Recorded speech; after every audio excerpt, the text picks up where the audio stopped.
Yang status single kali ini Ikke Nurjanah dikabarkan telah dekat dengan seorang laki-laki yang katanya justru temannya. Tapi menurut penuturan dari Ikke, ini hubungannya belum jelas. Apakah sudah berpacaran atau masih TTM? Tapi siapa sih orangnya? Ini dia, Ikke Nurjanah untuk Anda.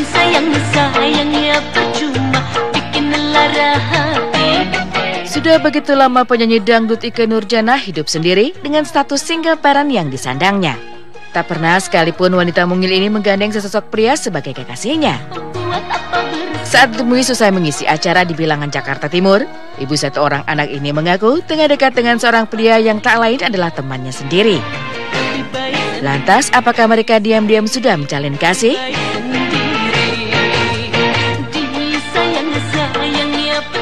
Statusnya belum. Jangan kayak lagu Eke ya digantung ya. Ya jadi bahwa prinsipnya adalah saya berteman. Untuk komitmen, kayaknya kalau udah seusia saya tuh bicara pacaran kayak gimana gitu ya. Kita jadian yuk, kayaknya aneh gitu ya menurut aku. Jadi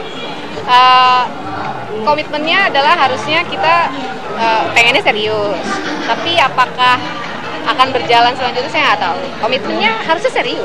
Prinsipnya adalah saya membuka diri untuk berteman. Pada suatu saat Tuhan menentukan langkah, ya sudah, saya akan berjalan. Tapi saya belum menentukan untuk harus berjalan serius dengan siapa, saat ini belum. Tapi kalau bicara berteman, saya pasti berteman. Ada lama ada baru. Ada lama ada baru. Ayo, jangan bilang-bilang di sini, di on air ya. Lebih tua lah.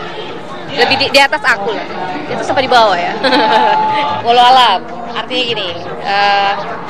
Saya pasti prinsipnya adalah saya membuka diri, saya kalau misalkan dapat suatu saat diberi jodoh sama Tuhan, ya pasti saya akan berjalan dengan siapapun jodoh saya. Berdebar, hatiku berdebar, terbayang. Meski sudah membuka diri dengan seorang pria, namun penyanyi kelahiran 18 Mei 1974 ini nampaknya belum menentukan hubungan yang pasti. Walau sesosok pria tersebut bukan dari kalangan artis, perempuan yang bernama asli Hartini Erpi Nurjanah ini sudah memberi lampu hijau dengan pria yang belum mau disebutkan namanya tersebut. Meski pernah sama-sama gagal dalam rumah tangga, Ikke mengaku siap untuk melangkah ke jenjang pernikahan.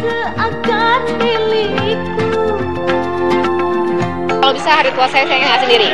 Lagu saya boleh sendiri saja, tapi saya nggak mau sendiri gitu ya. Jadi saya nggak ingin sendiri. Apakah Tuhan akan memberikan saya jodoh atau tiba-tiba dalam satu momen, oke, jodoh kamu ini dan tahun ini ya, saya pasti ngejalanin. Tapi semua memang butuh proses, butuh waktu aja. Kerja biasa aja. Bisnis aja, kecil-kecilan kayak saya. Tapi punya pengalaman yang sama nggak sih? Apa? Pengalaman gagal atau ini makin menjurus ya sepertinya. Boleh nggak saya pamit? ya gini deh. Bicara berteman nih gitu, bahwa ada kalau bicara dekat yang serius gitu rata-rata memang di atas usia saya, dan yang pasti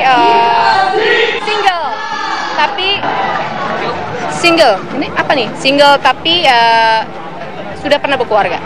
Seperti aku bilang, kalau saya nggak pingin terlalu jauh ngomong gitu karena belum sampai sana gitu. Artinya saya cuma bilang saya punya teman, saya berteman.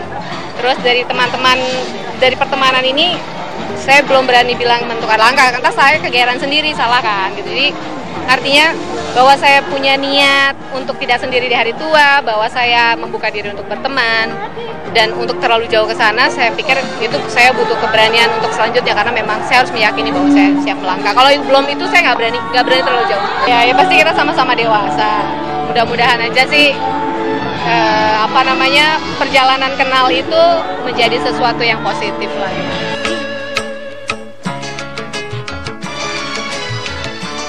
Meski kisah cintanya tak sesukses dan cemerlang seperti karirnya, Ikke tetap berkarya sebagai penyanyi dangdut yang bukan hanya di tanah air saja, namun sampai ke luar negeri. Perjalanan karirnya yang cemerlang membuat penyanyi berwajah manis ini merasa optimis menyandang penyanyi dangdut internasional. Sebuah pengalaman besar bagi Ikke bisa memperkenalkan musik asli Indonesia ke kancah internasional. Pingin sih kalau bicara membiarkan dangdut go internasional, apapun namanya bentuknya, entah itu bentuknya PR kah, entah itu bentuknya nyanyi, kayaknya saya senang banget bisa melakukan hal-hal itu. Paling nggak saya bisa sharing bagaimana musik dangdut di Indonesia kalau di negara lain. Show di Jepang dari zaman dulu kita udah sering banget tuh. Yang aku tahu malah kalau di Jepang dulu Umi Alfi malah bikin rekaman di sana. Saya show malah di sana di TV, salah satu TV-nya. Mereka bikin festival pertukaran budaya dan dangdut itu menjadi bagian. Itu tahun 97, artinya kalau makin kesini kalau kita maintain seharusnya bisa lebih baik. Dan anak muda sekarang juga kalau show nggak cuma di Indonesia kan, bisa kemana-mana.